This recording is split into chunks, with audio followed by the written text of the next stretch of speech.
A história de Sita, a das belas cadeiras, filha do criador de gado, Sumantra, da casta dos guerreiros, e de seus dois maridos, se assim podemos qualificá-los, exige por sua natureza sangrenta e perturbadora muito da força espiritual do auditório e de sua capacidade de enfrentar as assustadoras trampolinadas de Maia. Desejável seria que todos os que a escutassem tomassem, por exemplo, a firmeza do narrador, pois quase que se requer maior coragem para relatar tal história do que para ouvi-la. Meu nome é Ângela Lianati e você está no meu canal Sol no Quintal. Seja muito bem-vindo.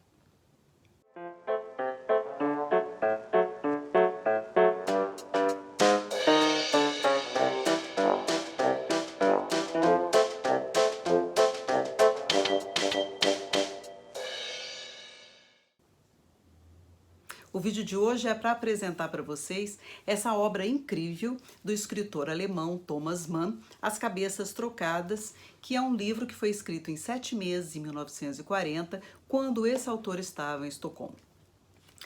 O cenário é totalmente diferente porque nós vamos à Índia para viver esse triângulo amoroso constituído por Sita, a das belas cadeiras, e por dois amigos, Nanda e Siridaman.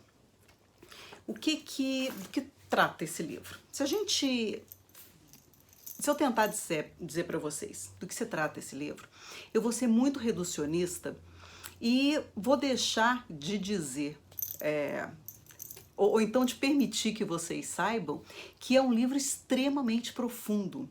Apesar de ser um livro fininho, de poucas páginas, você lê num instante, porque a narrativa é uma delícia. É um livro que provoca muitas percepções e muitas reflexões. Antes de começar a falar do livro, eu só gostaria de pontuar que esse livro ele foi escolhido para o Desafio Livrada 2018 na categoria de livro com abordagem metafísica e foi lido em conjunto com Isaías, que ele é dono do Instagram literário Livro Bacana. O Isaías é um professor de geografia e de geopolítica que mora em Mossoró.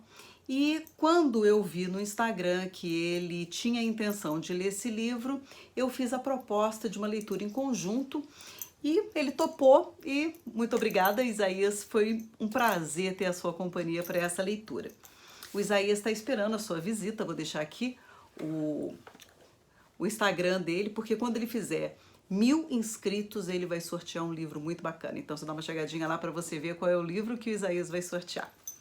Bom, então vamos falar desse livro aqui. Até hoje eu estava falando com o Yuri que eu vou dar um tempo de Thomas Mann, porque em dezembro eu li A Morte em Veneza, depois em janeiro A Montanha Mágica, que até agora está dentro de mim, e me deparei com esse livro aqui que é estúpido. Então, a genialidade de Thomas Mann é de pirar o cabeção. Então, antes que pire mais meu cabeção do que ele já é pirado, então vamos dar um tempo assim de Thomas Mann para dar também oportunidade para outros autores. Porque senão eu quero ler tudo dele. Eu adoro o autor.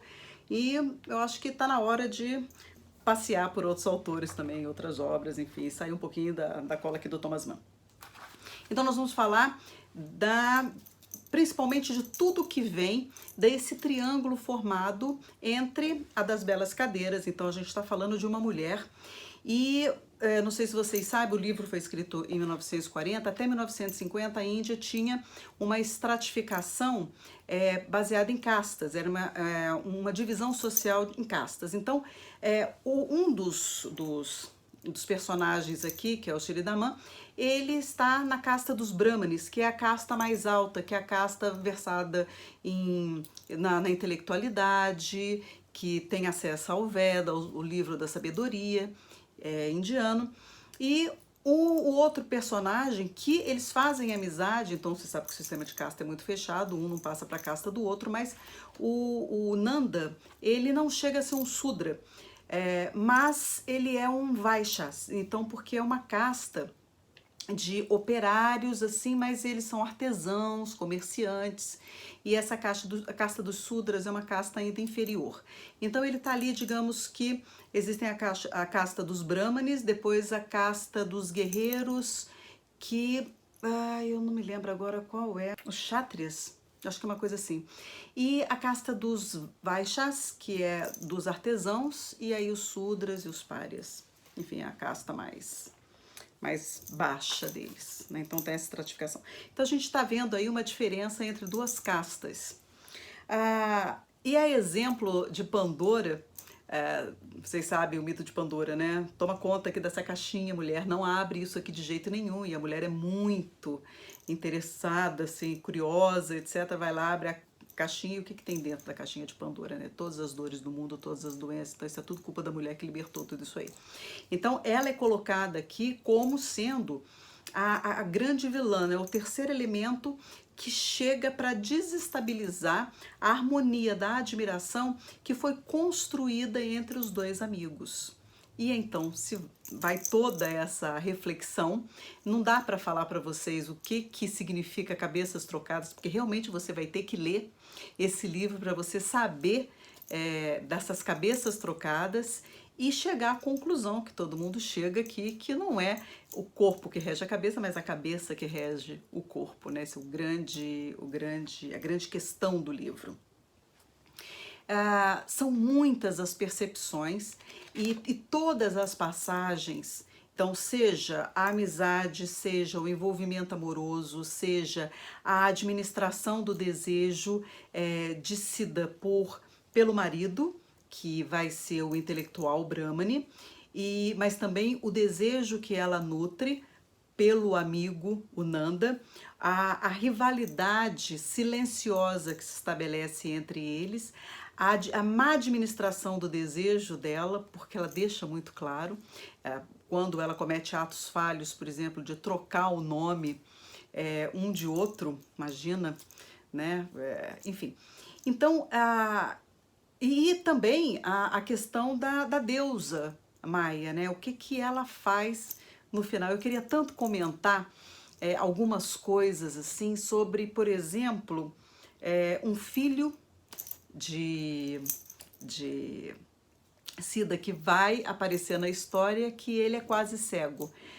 Então ele é dono de um belo corpo e é quase cego, e tá aí a dualidade de Maia. E assim, não vai dar para comentar grandes coisas com vocês, porque eu vou dar um spoiler atrás do outro. Não tem como comentar essa obra do Thomas Mann sem sair dando spoiler, Porque ela é toda construída em cima de uma lenda indiana em que não existe nome para os personagens, apenas uma bela mulher e dois amigos. Só que o Thomas Mann, ele vai dando nome para essas pessoas, onde eles vivem, e tudo isso significa que ele vai zombando da história. Então os nomes escolhidos tem um sarcasmo, tem um deboche, tem umas fisgadinhas ali, tem umas espetadinhas. Tudo isso é muita informação. Então, assim, se você conhece o autor, você sabe muito bem do que eu estou falando. Agora é uma narrativa muito gostosa, que se desenrola facilmente, entretanto, possui uma profundidade muito grande quando você se coloca à disposição dessas percepções.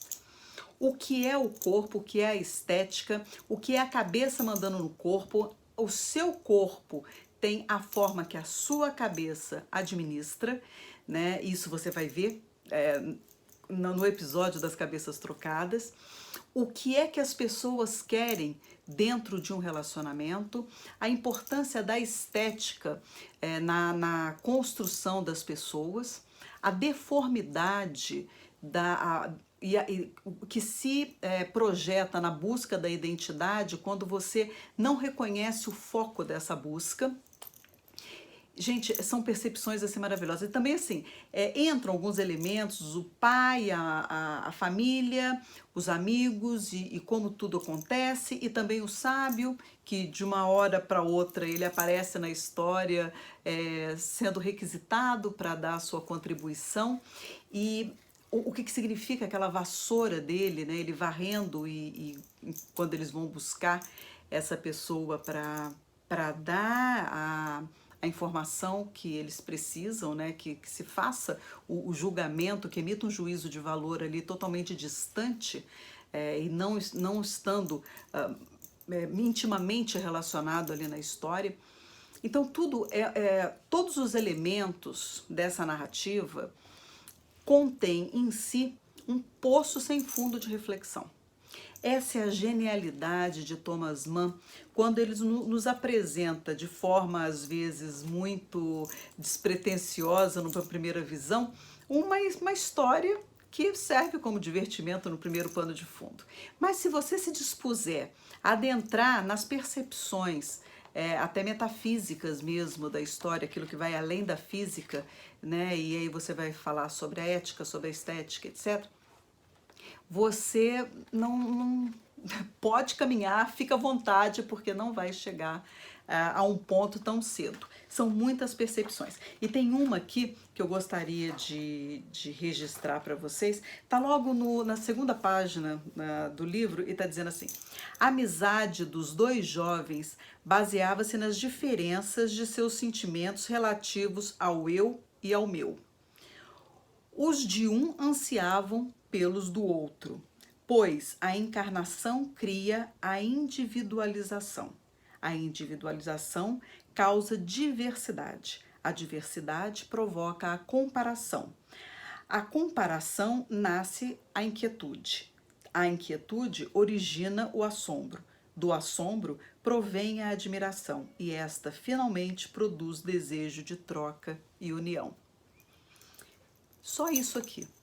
Fica pensando no que ele quer dizer com isso aqui, que você vai ter sua cabeção muito pirado antes de começar a adentrar na história do livro.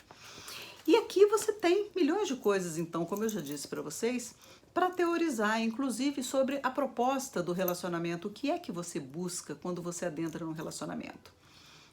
Qual é o objetivo? E o que significa você, a todo instante, ter que administrar o seu desejo, né? Quem nunca precisou administrar o desejo pesando em causas e consequências, né? Ou seja, eu me sinto atraída, mas o que significa eu exercer a minha atração, realizar essa minha atração, o que isso vai impactar na minha vida e na vida do outro? Então você vai administrando ali, né? Você não deixa de olhar, observar, desejar, mas o que é você realizar esse desejo? Então tá aqui também tudo isso aqui para você pensar. E Thomas Mann, genial, oferece em poucas linhas aqui para você se divertir muito.